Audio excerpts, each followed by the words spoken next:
Against the backdrop of a stormy, wave-battered coast stands the silhouette of a true pioneer, Mary Anning. Armed with her rock hammer and accompanied by her loyal dog, this self-taught fossil hunter combed the treacherous cliffs of Lyme Regis to reshape our understanding of the prehistoric world. Widely celebrated as the Princess of Paleontology, Anning's groundbreaking discoveries of ancient marine reptiles shattered conventional beliefs. By unearthing these long-lost creatures, she unlocked the mysteries of deep time and challenged the scientific community, ultimately forcing humanity to confront the profound and undeniable reality of extinction. To fully appreciate Mary Anning's impact, we must examine the massive paradigm shift her discoveries triggered. Before Anning, science was bound by strict biblical chronology. The Earth was thought to be only a few thousand years old, species were considered immutable and eternal, and the very concept of extinction was virtually non-existent. But after Anning, everything changed. Her fossil discoveries introduced humanity to the staggering scale of deep time and provided empirical proof of extinct marine ecosystems spanning millions of years. Crucially, the raw data she uncovered on the Jurassic coast arrived decades before Charles Darwin published On the Origin of Species in 1859, fundamentally laying the groundwork for modern evolutionary science. Anning's laboratory was a dangerous, shifting landscape known as the Blue Lias. These 200-million-year-old limestone and gray mudstone cliffs acted as a massive prehistoric vault, but unlocking it required enduring a perilous trigger: fierce winter storms that destabilized the rock, causing life-threatening landslides that exposed the fragile fossils within. This sparked a relentless race against the tide.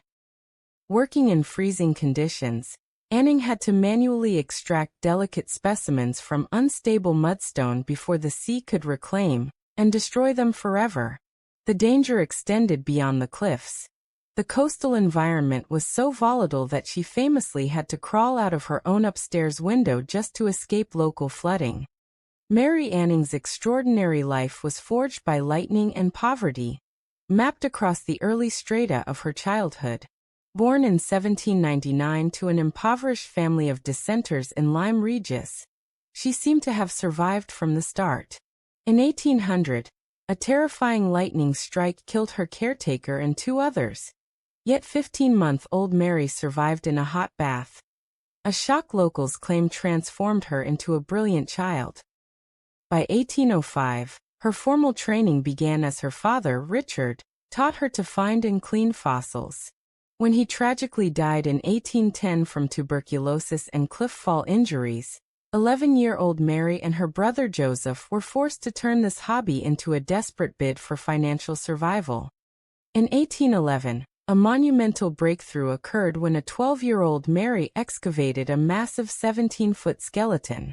While locals initially assumed the bizarre creature was a giant crocodile, it was later scientifically identified as Temnodontosaurus platyodon, fundamentally known to the world as the ichthyosaur, or fish lizard. This historic discovery provided an essential lifeline for her family. Sold to a local lord for £23, the substantial sum saved the starving Anning family from financial ruin. More importantly, this pivotal sale pushed Mary permanently into the commercial fossil trade, transforming a desperate bid for survival into a lifelong career that would forever change the field of paleontology. In 1823, Mary Anning faced a direct challenge from the highest echelons of science, defeating dogma with bone. Georges Cuvier, the eminent French father of paleontology, publicly accused Anning of fraud over her newly discovered long-necked specimen. He insisted that such an animal was anatomically impossible, claiming she had glued together bones from entirely different creatures. In response, Anning presented the undeniable evidence: an impeccable Plesiosaurus dolichoderus skeleton. The sheer perfection of her excavation and meticulous documentation silenced the critics. Confronted with unassailable truth through discovery, Cuvier was forced to publicly retract his accusation, and admit the creature's authenticity, solidifying Anning's reputation as a master of her craft. By 1828, Mary Anning's gaze shifted from the ancient seas to conquering the prehistoric sky. Deep within the stone, she uncovered a unique jumble of bones featuring an elongated fourth digit and the delicate impression of membranous wings. This extraordinary find marked the first pterosaur skeleton ever discovered outside of Germany. Later named Dimorphodon macronix by scientist William Buckland, this monumental discovery proved that the ancient ecosystems of the Jurassic coast extended far beyond marine reptiles and into the air. By unearthing this flying creature, Anning further baffled the scientific establishment, demonstrating that the ancient world was far more complex and diverse than anyone had ever dared to imagine. Anning's brilliance extended far beyond merely collecting spectacular skeletons. She was a pioneer of paleoecology, piecing together the ancient food web. She noticed mysterious bezoar stones inside the gut areas of ichthyosaurs. By breaking them open, she discovered fossilized fish scales and bones, proving these objects were fossilized feces, coprolites, and establishing what these ancient predators ate. Additionally, she discovered perfectly preserved ink sacs within fossilized belemnites, proving that prehistoric cephalopods used modern predator evasion tactics. In a beautiful synthesis of science and art, her close friend Elizabeth Philpott even managed to successfully reconstitute this 200-million-year-old belemnite ink with water, using it to literally illustrate and draw Anning's historic coastal fossil discoveries. Despite her unparalleled insights, Mary Anning's career was shaped by a stark societal barrier, the paleontology divide, that highlights the unfair obstacles faced by women and the working class. As an impoverished, working-class woman and dissenter, someone who did not conform to the Church of England, Anning was entirely self-taught through Sunday school, facing additional societal hurdles compared to her wealthier, Anglican counterparts. This societal rift barred Anning from membership in the Geological Society, which limited her influence, excluded her from major scientific publications, and denied her the recognition she deserved for her discoveries, illustrating how institutional exclusion shaped her legacy.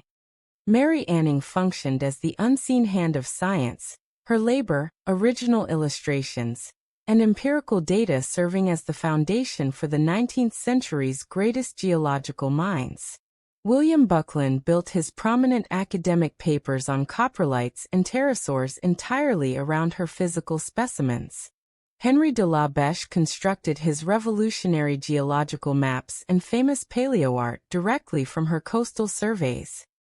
Meanwhile, Georges Cuvier adjusted his theories of global extinction based on the undeniable evidence of her plesiosaurus. Finally, Richard Owen subsumed her private papers and specimens into his own vast personal collection, thereby founding modern taxonomy. Though hidden in the shadows of institutional history, Anning's work single-handedly fueled the dawn of modern paleontology. In 1830, the prehistoric world was vividly reanimated for the very first time. Henry de la Beche painted Duria Antiquaire, or a more ancient Dorset, widely recognized as the world's first piece of paleoart. He created this historic work specifically to sell prints and raise funds for the perennially impoverished Mary Anning. The painting dynamically visualizes a thriving, violent prehistoric ecosystem built entirely on Anning's fieldwork. It depicts pterosaurs dominating the sky, a massive ichthyosaur snapping a plesiosaur's neck, and a plesiosaur hunting belemnites. It even includes an unprecedented detail: animals actively excreting, a direct nod to Anning's groundbreaking coprolite discoveries that helped scientists reconstruct the ancient web of life. The life of Mary Anning ultimately bore the heavy burden of brilliance, marked by personal tragedy, financial hardship, and a premature end. In 1833, the volatile cliffs of Lyme Regis struck a devastating blow when a massive landslide nearly killed Anning, crushing her beloved dog and constant fossil hunting companion, Trey. right before her eyes. Furthermore, despite her widespread European fame, she remained entirely dependent on irregular fossil sales. In 1838 and 1846, scientific peers had to raise small 25-pound annuities just to keep her from starvation. Her relentless journey cut short. Anning tragically succumbed to breast cancer on March 9, 1847, leaving the world at the age of just 47. Even in death, Mary Anning's unmatched brilliance could no longer be completely ignored by the elite establishment, resulting in a quiet institutional memorial. In 1848, Henry de la Beche, president of the Geological Society, read a formal eulogy for Anning at their annual meeting, an unprecedented honor strictly reserved for male fellows. Furthermore, the society funded a stunning stained glass window at St. Michael's Church in Lyme Regis, inscribed to permanently commemorate her usefulness in furthering the science of geology. Yet this tribute was bittersweet. It was a silent admission of her monumental impact from an establishment that, despite her legacy, stubbornly refused to formally admit women into its ranks for another 57 years. The long arc of history has finally bent toward justice, delivering a profound posthumous vindication for Mary Anning. In 2010, 163 years after her death, the Royal Society formally recognized her legacy, naming her one of the top 10 British women most influential to the history of science. A decade later, in 2021, the Royal Mint honored her by casting her monumental discoveries, the Temnodontosaurus, plesiosaur, and Dimorphodon, onto a series of commemorative 50-pence coins. Finally, in 2022, ignited by the passionate Mary Anning Rocks campaign started by an 11-year-old girl, a permanent bronze statue was erected. Today she stands proud, looking out over her beloved Black Fen Cliffs, her rightful place in history permanently secured. When exploring the profound legacy of Mary Anning, we must look beyond her immediate discoveries to examine her lingering impact on literature and art. Her remarkable life served as the creative spark for the classic 1908 tongue twister. She sells seashells by the seashore, ensuring her presence remained woven into cultural memory. In more recent years, her narrative has been vividly reimagined across modern media, finding expression in the pages of Tracy Chevalier's historical novel Remarkable Creatures, and coming to life on the silver screen in the 2020 feature film Ammonite. Through these varied artistic works, her quiet resilience and boundary-breaking passion continue to captivate audiences, keeping the enduring spirit of this pioneering scientist alive across generations.